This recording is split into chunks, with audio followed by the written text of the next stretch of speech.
We're going to start a brand new live, and what are we doing today? We're going to figure out how to paint sandstone pyramids. So, let's get to it. All right, how to paint sandstone pyramids. The first thing I did is I've got a base tone of sandstone that I mixed. The way that I mixed that is I went ahead with some titanium white, medium yellow, yellow ochre, some dioxazine purple, a little tiny bit of blue, and with some red, and just some medium red. And that's all it really takes in order to get you started. That's just going to be my base tone. My base tone, I'm just going to apply it now for all of these spots. The base tone goes on nice, smooth, and quick. I want to leave some of these little spots in between it, because by leaving some of these spots, these little areas, what I get to do is come back over it and put in a lot more details for each one of the bricks. So here we go. Let's just get started on it. People will pop in as they like to pop in. And of course, you guys can watch this from the beginning once it goes live on my site, which usually takes about 24 hours.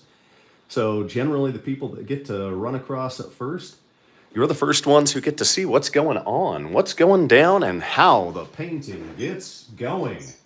That's right. All right, now, I do always like to point out I am not a professional YouTuber, so if you're looking for any of those bells and whistles that you get from some of the other live shows, you're not going to get bells and whistles with me. No, I am a professional artist, and so what do you get? Well, you get paintings done very quickly. And that's what's going to happen right now. Okay, the base tone's going in nicely. Like I said, I will just leave some of these little lines in between it. I need to pick out where my highlights are at, where my shadows are, and just kind of drop it in. So this is what's called blocking in. Blocking in's a nice, easy way to get your painting started, and then you can do details later on. The base tone, I like to use Master's Touch Paint and Liquitex Heavy Body because, well, I'm an artist and I don't have all the money in the world. I'm not going to try and paint with super, super expensive stuff, and I'm using rather cheap brushes as well. So the brushes don't have to be expensive in order to get this. In order to be a professional artist, you don't have to buy all those expensive brushes. You can even get started just by using some of the most cheap paint out there, because if you learn how that cheap paint works, you're going to learn how the more expensive paint works and how it fills in, how it feels, how it's going along. Hey, thanks very much. I appreciate you tuning in. Thanks for the comment right off the bat. And let's just get this pyramid and these sandstone blocks put in. As you can see over here, I'm going to put in something a little more organic. I'm going to have a dead tree that comes and sweeps up along that side. Feel free to ask questions in the comments. Let me know what it is that you guys want to see in the future. Because if you guys have ideas, do not hesitate to email me. Which reminds me, how would you email me? Well, if you look at the description inside each one of my live paintings or any of the other ones, you'll see my email address. And that's a pretty easy thing to take down. But if you don't want to go all the way to find those, then just write this down now. The email address is seannathanricks@gmail.com, and that is spelled SeanNathanRicks. That's right. Okay, now some people have asked, why do you sound like a newscaster? Well, you see, I've got the perfect face for radio. All right, let's jump in and see what we've got. How long have you been practicing for? Well, I've been painting ever since I was a little kid, painting on my mother's walls. And I'm 49 now, so I'd say that's quite some time. And let's just pick in some details down here. We want a little bit of rocks. We want a couple of extra blocks down here. Just some things that are sitting. We'll pop back up here.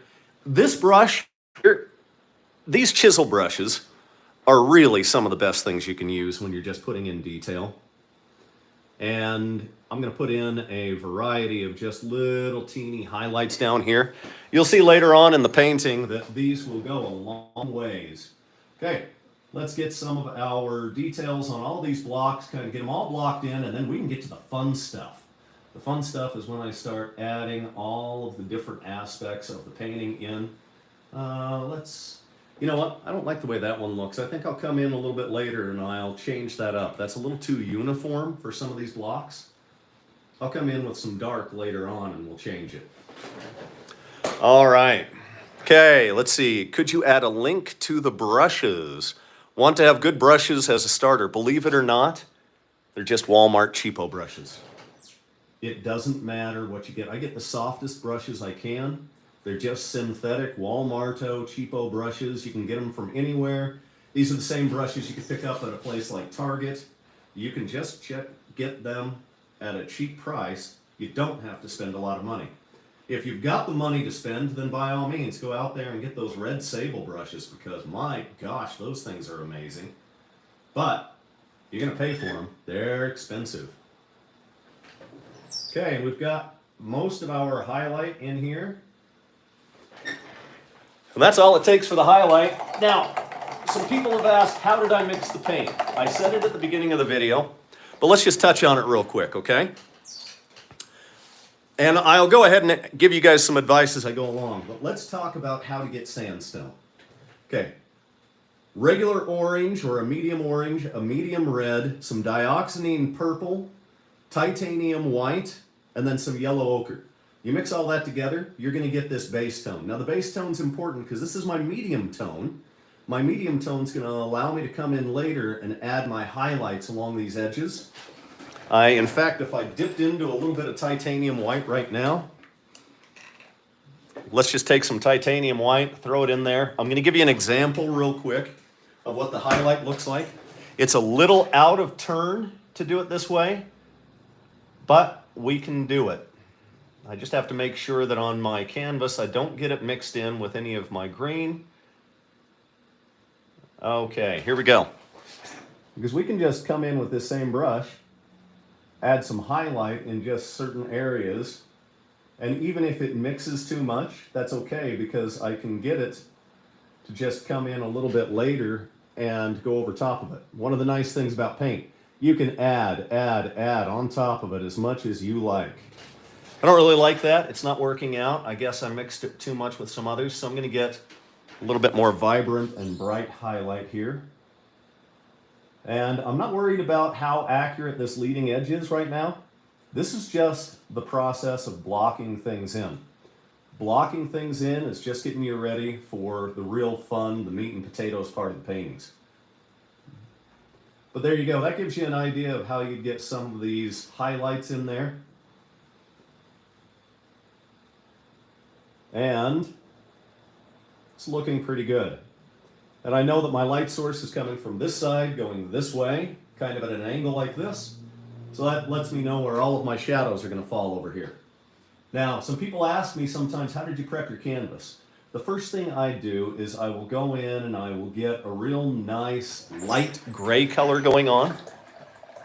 And then right next to it, I'll put a darker gray. And I'll use a giant brush like this one. And I will just go like this all over the canvas to prep it. Just get it prepped like crazy, smooth it out, and then I'll use a giant makeup brush to go over top of that and smooth it even more. And then, you see how these corners are darkened up and down here? I'll take one of my favorite mixing mediums of all time. That would be Payne's Gray. Boy, do I love that color. Payne's Gray is one of those things that is just a miracle. It gives you everything that you need in order to create a really wonderful mixing medium that gives you shadows that just kind of blend. All right, hey, let's jump into some shadows here. We're just going to use a mixture of our Payne's Gray, our medium red, tiny bit of orange, and then some dioxazine purple. And as you can see, it comes in and it makes it great. Now, everything on the bottom here is going to be hard lines. There's generally a rule in art, you never put in a hard line. Well, guess what? I'm going to do it anyway. We're going to put in a lot of hard black lines on these because we want that stark contrast. And that contrast is going to be phenomenal for getting the point across of what we have here as a painting. And you can start to see your shadows popping in here and you're starting to form up for your painting. Now, by very nature, you're going to have less contrast on the shadow side than you would on the really bright side. That's exactly what you want. You want less contrast back there. So when we do this, we're going to just pull these in, block it in, and then we're going to come in later with darker colors. We're going to use a more fine point brush, something like this, and we will get those darker colors to just kind of pop around, and we'll make the delineation. The most important thing above all is get yourself blocked in first. Get yourself to a point where you know what your shadows are going to look like and where they are. And yeah, this is nice here. There we go. All right, as I'm going along, if you guys have any questions, please, please, please go ahead and ask, and I will do my best to answer them as I see them. Because by what I'm doing is I kind of have to keep my eyes on the painting itself, right? Okay, let's just go ahead and mix that down. You know what I want to do? Let's do one of my favorite things right off the bat. We're going to pull in a makeup brush to the rescue. And I'm going to just kind of bring this down here and get it to blend. And then pull in some Payne's Gray.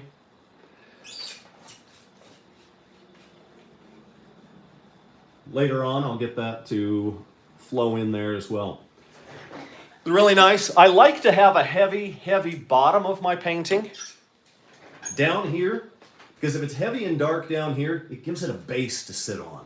It's one of those things that people can just look at and like, oh, that just sits there so nicely.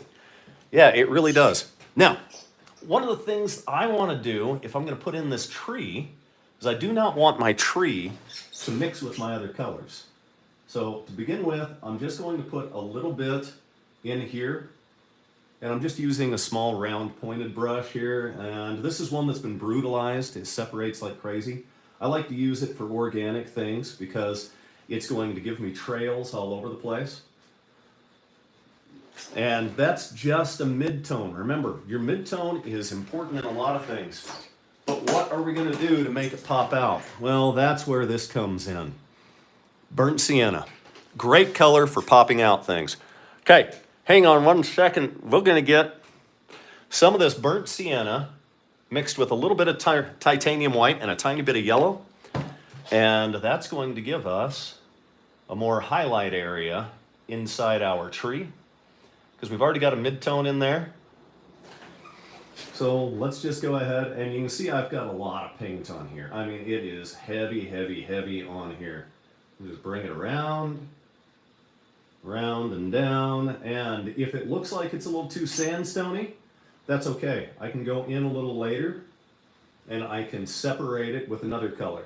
And this one does look like it's a little bit too close to what I'm already using. So I think we'll end up changing courses after that dries as we go along. Now this is, what we're dealing with here is acrylic paint. So it's going to dry quick. And that's okay. We want it to dry quick. All right. Let's take some of that and some transparent burnt umber. Maybe we'll come in over top of it already and just get some of that organic look moving through. Now the highlight area is going to be right here. It's not going to be shadowed by any of this because just by the mere fact that it's sitting on top of it, it's going to be ahead of that. But it's going to curl around and parts of it are going to go back here. So back in here, I'm going to have to add shadow later on. All right, we've got an indication of our tree, which is great. Let's go in and start doing a little bit more detail now. Clean off our brush. I have two different water things to clean my brush off with, and one of the things I never do, I never put my drinking container near my water to clean with. Boy, what a disaster that's always been. Let's get a little bit of our phthalo blue, and we're going to get a little bit of our dark color for our shadows. The phthalo blue is going to give us a little bit more depth here.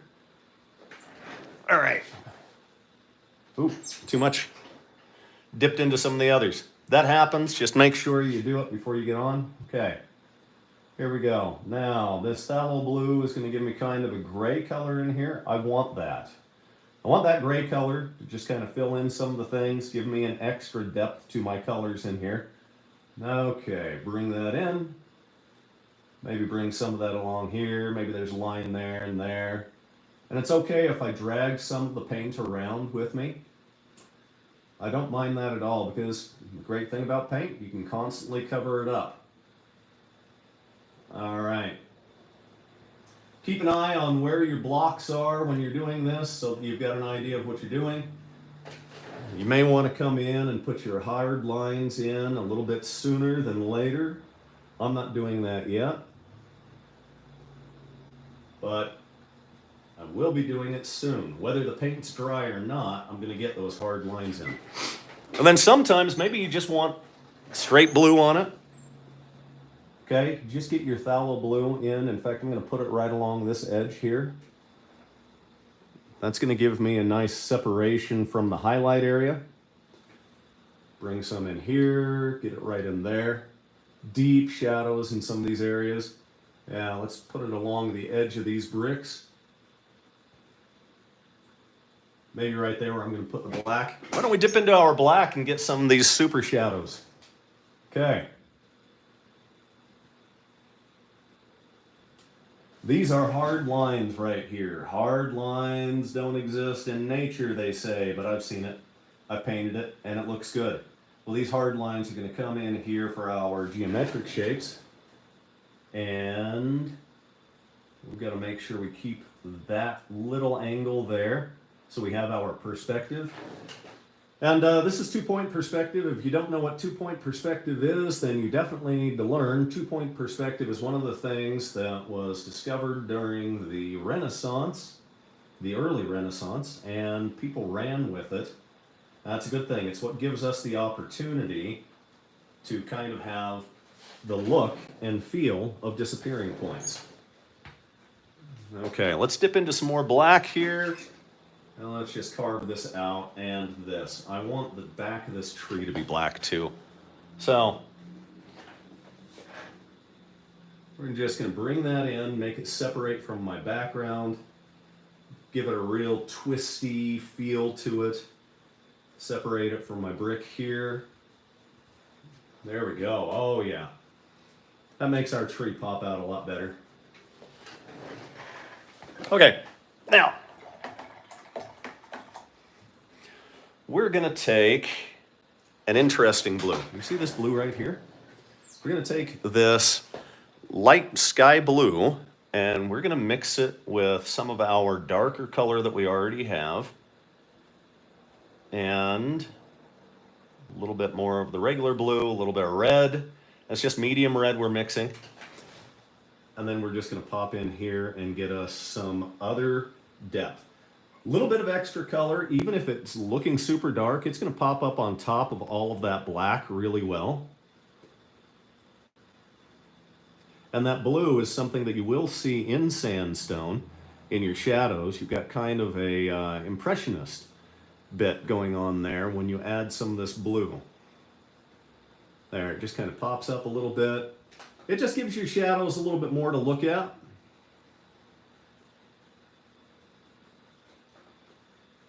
And I'm not too worried about making this too bright down here because I can pop in a little later and I can change the way it looks.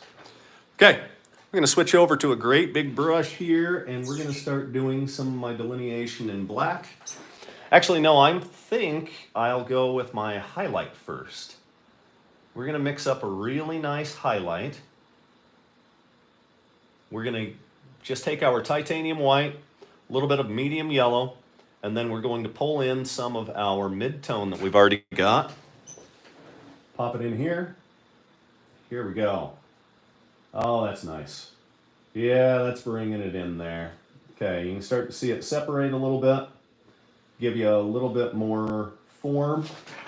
Make it so that the background's not pulling on it as much.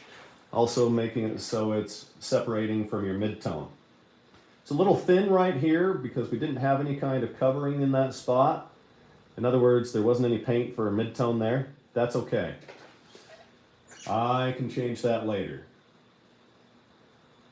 When I decide to go over this with the black and I make some extra lines, those lines are really going to pull it away and separate it. I'm not too worried about super realism because, well, heck, when was the last time you saw floating pyramids? And no, I don't believe this is the way that the pyramids were made. No, I believe it was all red-headed aliens from Scotland who had created Scotch. That's how the pyramids were made.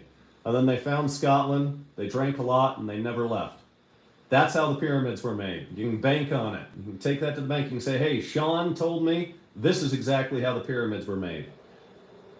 Aliens that eventually became Scotsmen. Sound good? Sounds good to me. Now, that's always funny because I am of Scottish heritage, and I am a redhead, and I've had a drink of scotch or two in my life, but I am not an alien, at least not that I know of.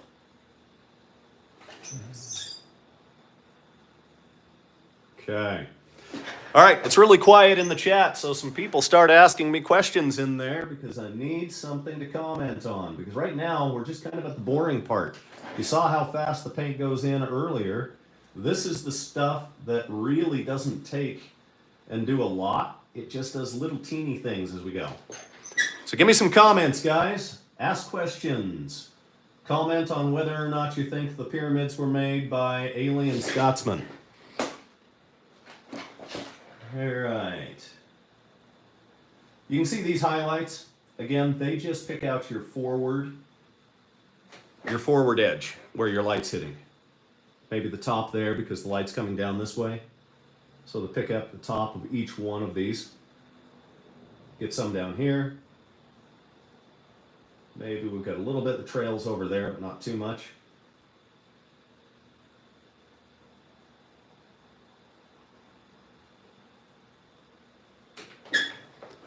All right. Okay, and just for anybody that's listening and watching, again, the paint that I use is both Liquitech and Master's Touch. I pick it up from any place that I can get it. Usually I look for people who are selling their big collections of paint online. I hate to say it, but when other artists are getting to a point where they're not painting anymore, I like picking up their paint. And if they've got any extra canvases, I'll do that too. So you can also sometimes go to thrift stores and you can find paint that's just been donated to them. And that is helpful for any artist. Oh, we're picking up a little bit of paint there. It's still a little bit too wet. If I had my trusty hairdryer, you would see that when it comes to acrylic paint, I would use that in order to dry my canvas as fast as possible. Which sounds odd because most people will complain about having to have their paint dry way too quick. Well, that is a problem with acrylic, unless it's gotten to a point where you really like it. Okay, I'm going to take some medium red. I'm going to mix it into my mid-tone that I already had. Then I'm going to take a little bit of transparent burnt umber just to darken it up. Transparent burnt umber is my other favorite color. And sadly, the place that I used to pick it up stopped making it. So now I have to order it online because I can't find it for sale in any kind of store. Also, it's incredibly rare that anybody decides to get rid of that. Okay, we're just picking out a little bit of color here. Maybe put a dash and a daub in there. This is our highlight shadow. In other words, our highlight side. Putting a little bit of shadow in there with it. It's going to just work right there with the mid-tone. And I like that a lot. It's looking very good. I want to get all of these in before I start going in with my really dark delineating lines, where I will use a mixture of my permanent black and my phthalo blue. All right, any kind of comments? Nobody commenting. All right, why is it so quiet in the chat today, guys? There's nothing I can riff off of if you guys don't put it in the chat.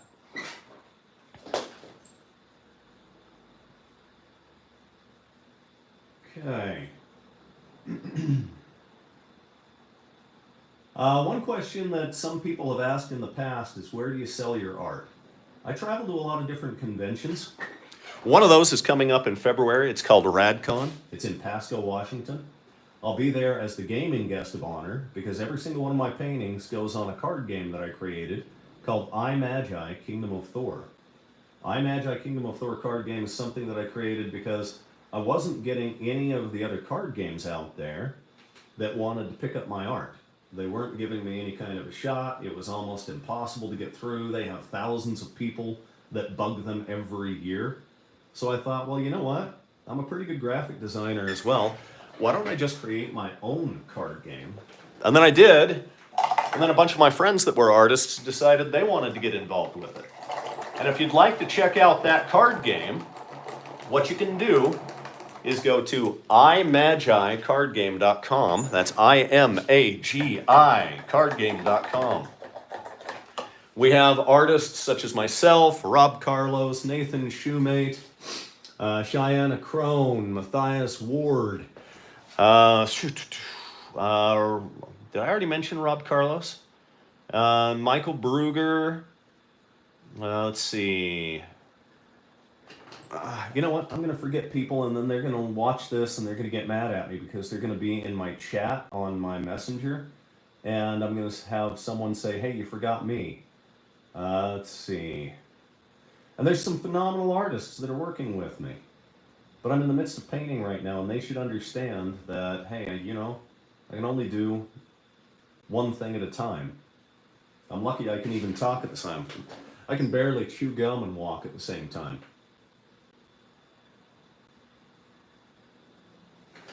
Okay, what we're using here is, this is just kind of a blue tinged gray that I'm just putting in around the bottom of some of these sandstone blocks. And it's just giving me a little bit of depth of color. Depth of color is important. You don't want to ever go with just pre-mixed color because it's bland and boring and it doesn't really give you anything, and it's no fun. Your depth of color is important. This color also kind of ties to your background a little bit, but then you can come in, mix a little bit more, and you can keep on adding to it. And I've got little teeny spots that are still open on my highlight areas where I haven't put any paint yet. And I'm just going to bring some of this in.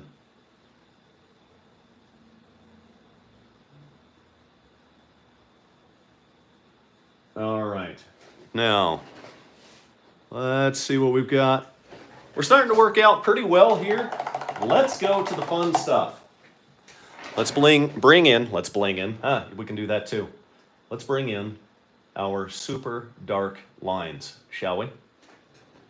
We want to get our paint nice and thin for this. And we want to rest our hand on the canvas. Oh, maybe too thin, but that's all right. If it's too thin, I'm just going to draw it all the way out until it stops running all over the place. And there's cracks and there's fun spots inside each part of this. You're using the very tip of your brush. And you just want to make these lines. And you want to start in your highlight area. And you want your lines to be interesting, not too uniform. And then come over to your low light, make a hard line on the edge right here in between it. Make sure you're roughly following your perspective lines. And this is what's going to give us more of our definition. Because up till this point, the definition wasn't really there. Not well, anyway. Okay. And if it gets too dark here, don't worry, you can always come in and pop on top of it. Okay. Now let's move on down to our next one. Add a little more detail here. But the paint's still wet. It's going to mix for itself right on top of it, so you have to have a really light touch. If you don't have that light touch, then you're just going to end up with mud. And everybody who's ever painted has eventually had mud on their canvas. So if you end up with it, well, hey, you're in good company. Everybody's done it.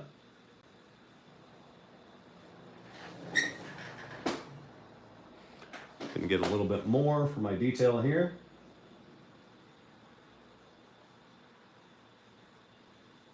And I want my lines to be nice and crisp. I don't want them to be too heavy in the wrong spots, so I want to use the top of my brush, and if it wiggles a little bit, that's okay. Those are just cracks in the sandstone. I'm okay with that.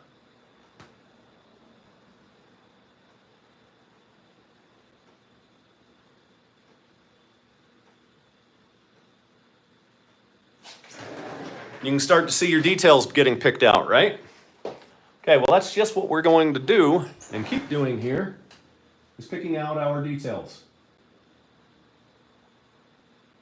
Come through here, get our cracks in the sandstone, go along our leading edge. We don't want to touch up here. If we do, we have to go back in with our highlights. I may still get more highlights in there anyway. But I don't want to have to do too much extra work if I don't have to. The idea is to be as fast and fluid as possible.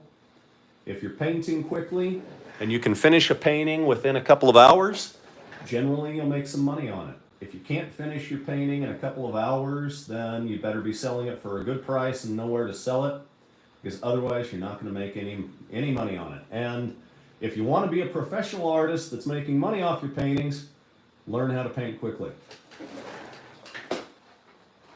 Okay. Again, we're still just using permanent black here and a really nice brush to get some lines on it. We don't really care how some of those lines go across, just that I get detail put in. In fact, here, I'm going to bring a crack that's all the way across that entire block. Maybe it has a piece missing right here in the center. And while it's taken and mixed some of the color right on the canvas, because some of this is still wet, I'm going to use that in some of these areas. Here we go. I dip back in. Nice hard lines. There are all kinds of artists that'll tell you not to use hard lines. Well, guess what? You got to know the rules to break the rules, right? Well, I know the rules and I know when to break them, and I like breaking them for maximum contrast.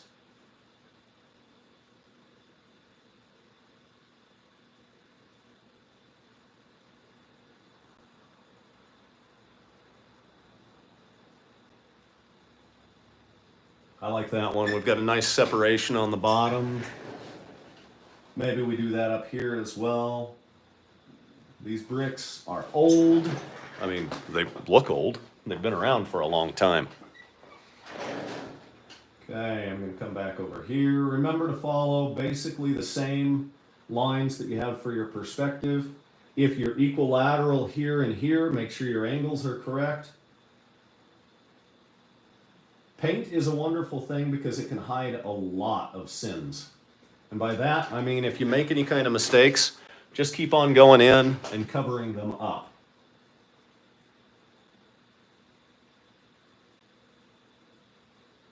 These bottom bricks are just a little bit too uniform, so I'm going to break them up with some different lines here.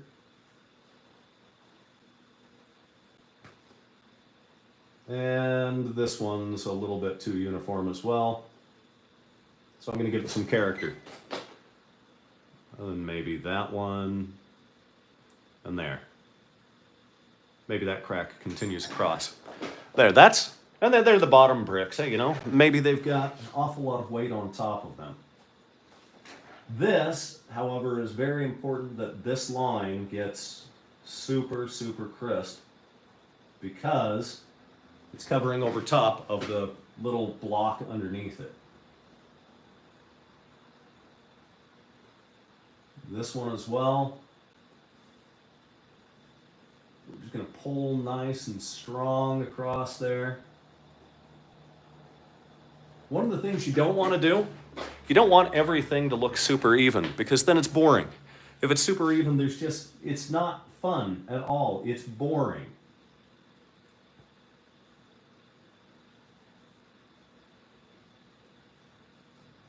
Okay. Looks like we've dropped down to 3 people that are watching. Thank you guys for either just barely coming in or sticking with it. What we're adding here is a lot of our details, and those details are just being done with a brush. It's a fine brush. I'm using mostly the point of it. I'm getting my black paint really, really thin. I'm breaking some artistic rules by using hard lines. And that's okay. Like I said earlier, you got to know the rules in order to break the rules.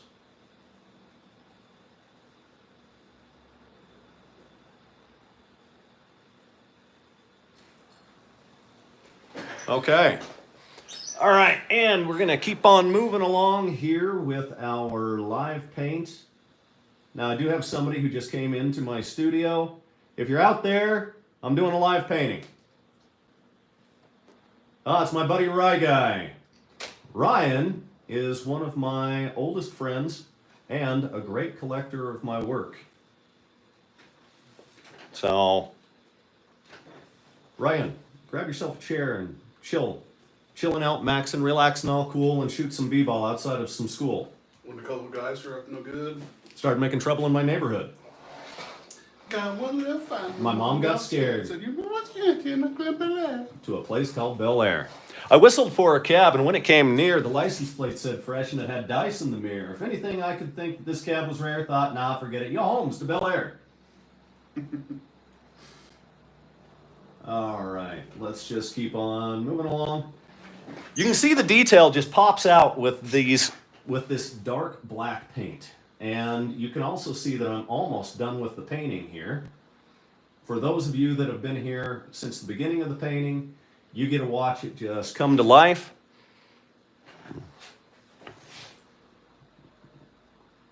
Okay. Also, any of you in the chat, if you have never heard the Fresh Prince of Bel Air that we just said, you guys may as well leave. That's awful if you haven't ever heard that before. All right. I'm going to get just some lines right down through here. Just some big black ones in just kind of a little crescent. I'm going to fill in some of my details here. I'm almost at the spot where I'm done with most of my bricks.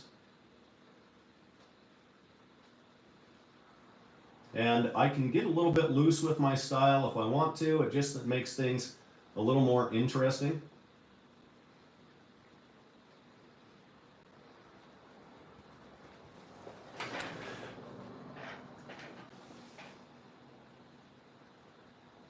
Let's take and just put some some diagonal lines through here just with our black, just to give us that texture along the bottom. The bottom of the painting is not as important as the rest of it in this. It's just a place for everything to sit.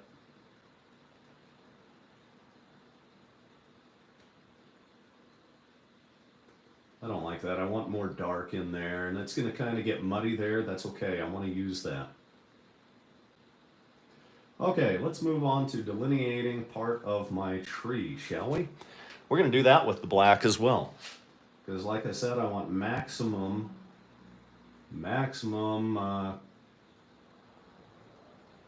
what's the word, Ryan? Contrast. There we go. Told you guys I only can do one thing at a time. I'm lucky I'm even painting and having a live YouTube channel. Okay, if you have not already, please like and subscribe so that I know you're out there. Take a look at the description so you guys can see how can I get one of these paintings, or how can I keep Sean painting. Well, if you like the paintings and you want to keep me painting, the best way to do it would be buying the original.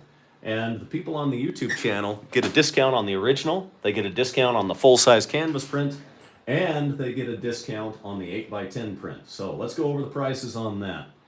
Your original paintings here at conventions, I usually sell them for $500 to $600. On the YouTube channel, I sell them for $2.50. That includes the shipping as long as you're not up in Alaska or out in Hawaii. If you're in Alaska or Hawaii, well, there's no other words. F you. I cannot afford to send anything to you guys. So, not going to happen, okay? We've got a little bit of paint that's dripping down there, Ryan. Now, we've got all of this done, pretty much. What we're going to do is we're going to work a little bit more on our tree. Well, that dripping paint, Sean, is just a happy accident. It's just a happy accident, you know, quoting the Bob Ross, because there's only one Bob Ross out there. Okay, here we go. Let's get our tree. We're gonna just pull over top of some of that stuff that already looks like sandstone because I was unhappy with the way that it mixed. I didn't like that it just kind of got itself confused with the background. But it is nice that it's a lighter color on the bottom because that's going to allow it to go over top of it and do a little bit of mixing along the way. And we're going to try and separate it from the background just by doing this. And the tree's not that important, it's just a little extra. It's just something more. Just something more to get it looking right. And then I'm going to pull in my burnt sienna.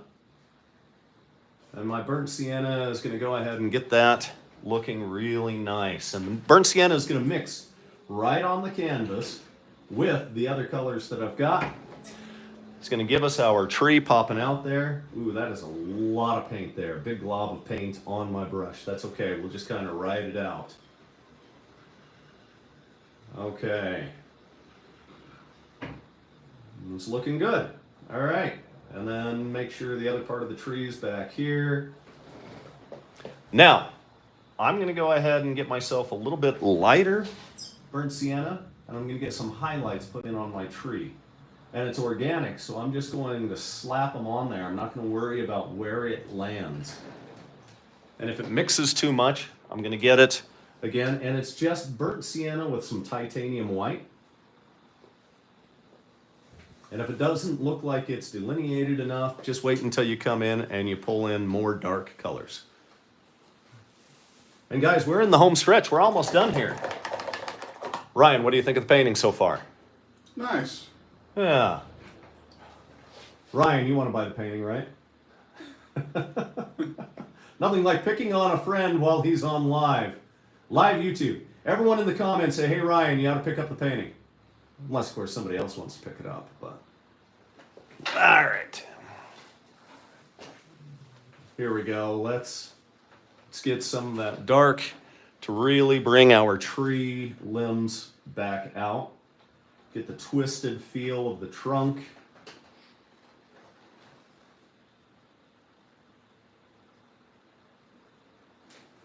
Okay, we're almost done. We're in the home stretch.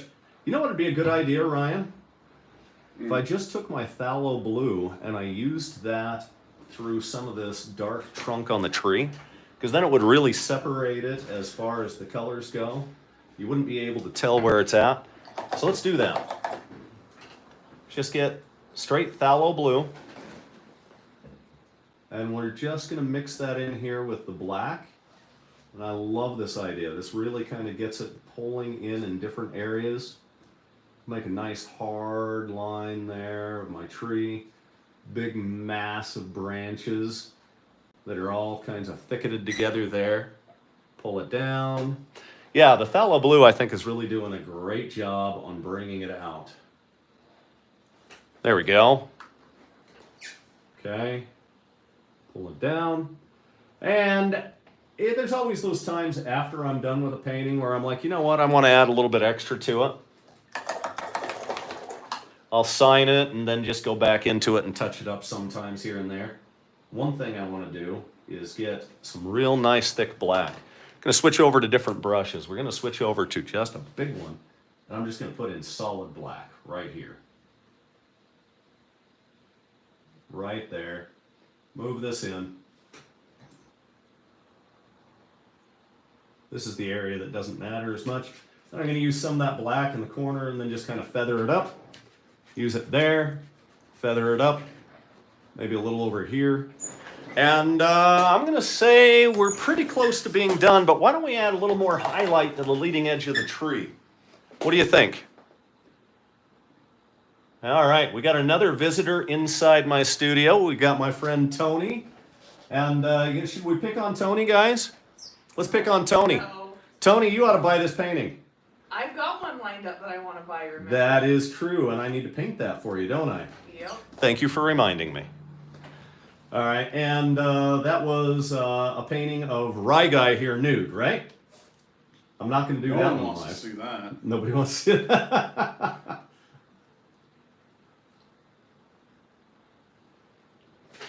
Okay. Does it look like a tree, guys, or do we need more highlight on it? Let's put a little more highlight on it. Ooh, that was really globby.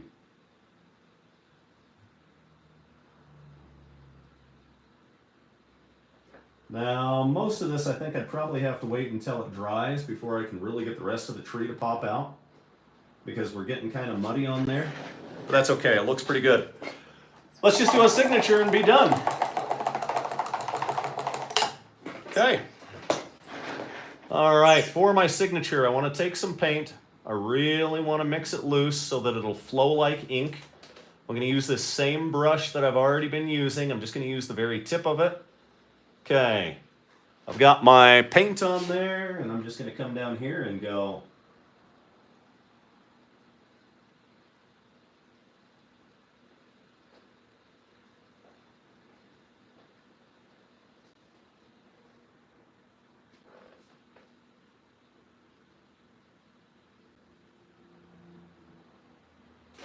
Okay, now, last thing we're going to do, we're going to give you guys that is left, though there's only one of you left. Well, guess what? The one person that's left is going to get a quick tour of the studio. So if you guys don't want to be on here, Tony, you guys better move so that you don't get in the live part. Okay, here we go. This is the gallery portion of the studio. You guys get to see a bunch of the paintings that are out here. You'll see some empty spots on my wall up there. Most of these will go to RadCon in Pasco, Washington, and be sold there. The ones that aren't will go with me to WestCon and then to MissCon. Now, there you go. Hey, if you have not already subscribed, I encourage you to like the video, subscribe, and thanks for tuning in. We will see you guys next time.